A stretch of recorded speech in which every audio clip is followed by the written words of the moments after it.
Controversial چیزوں کو follow کرنے کا، ٹرینڈز کو فالو کرنے کا، جن موضوعات سے ہماری دلچسپی ہے، جن باتوں کے طریقوں سے ہماری دلچسپی ہے، نہ وہ موضوعات ہمیں قرآن مجید میں نظر آتے ہیں، نہ وہ کنٹروورسیز ہمیں قرآن مجید اور اہل بیت علیہ السلام کے کلام میں نظر آتے ہیں، نہ ہمیں وہ مزاج ان کے کلام میں نظر آتا ہے،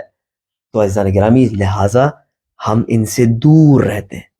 اور جب ہم اس استوار دیوار اور ستون سے دور رہتے ہیں، نہ ہمارے اندر علم کا وہ وزن ہے کہ جو ہمیں بچائے رکھے، اور نہ ہم اپنا آپ کو اس رکن محکم، رکن وثیق سے، جس امام علی علیہ السلام نے فرمایا کہ وَلَمْ يَلْجَأُوا إِلَىٰ رُكْنٍ وَثِيقٍ، جب ہم اس رکن وثیق، اس ستون کی بھی پناہ نہیں لیتے، تو آندھیاں اور طوفان تو کیا بلکہ ہوا کے ہلکے جھونکے بھی ہمیں یہاں سے وہاں لے جا رہے ہوتے ہیں۔ بس لہٰذا علم کے نام پر، دین کے نام پر، اللہ اور رسول کے نام پر کسی گفتگو کا حصہ بننا اس بات کا معیار نہیں ہے کہ ہمارا مزاج دینداری کا مزاج ہے یا نہیں ہے، قرآن مجید کے ساتھ مطابقت رکھتا ہے ہمارا مزاج یا نہیں، اہل بیت علیہ السلام کی گفتگو کے ساتھ مطابقت رکھتا ہے یہ مزاج کہ نہیں، بلکہ ہماری اہل بیت علیہ السلام کی گفتگو سے آشنائی، ہماری قرآن مجید سے آشنائی، ان کے ساتھ مانوس ہونا، ان کی گفتگو کو سننا، ان کی گفتگو پر غور و فکر کرنا اس بات پر دلیل ہے کہ ہمارا مزاج اہل بیت علیہ السلام کے مزاج کے ساتھ کتنا مطابقت رکھتا ہے۔ کیا ہم عالم ربانی ہو چکے ہیں،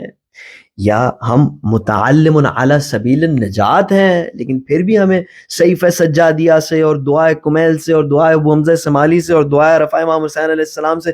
دور دور تک کوئی تعلق نہیں ہے؟ یہ کیسے متعلم علی سبیل النجات ہے؟ اگر یہ تعریف متعلم علی سبیل النجات یا علم حاصل کرنے والوں کی آپ پسند کرتے ہیں تو بسم اللہ، میں اپنے لیے ہرگز انتخاب نہیں کروں گا، اگرچہ کہ میں اس سے بہت دور ہوں، لیکن کم سے کم دل میں میری خواہش ہے۔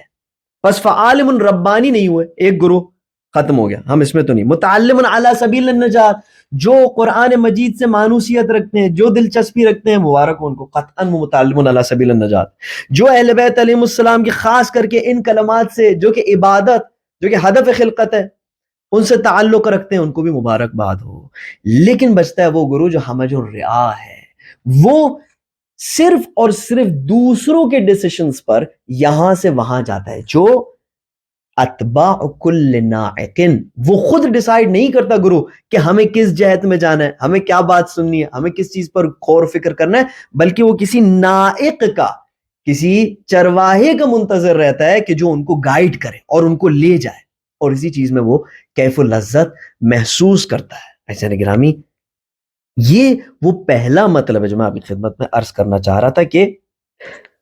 ٹرینڈ کے پیچھے جانا، کنٹروورسی کے پیچھے جانا، صرف انہی چیزوں کو سننا کہ جو آپ کو پریزنٹ کی جا رہی ہیں، جو میڈیا کے ذریعے سے آپ کے ذہنوں کو انگیج کیا جا رہا ہے، اپنے ذہنوں کو، اپنی عقلوں کو حوالے کر دینا دوسروں کے، اور سوچ کے کام نہیں کرنا، فکر کر کے کام نہیں کرنا،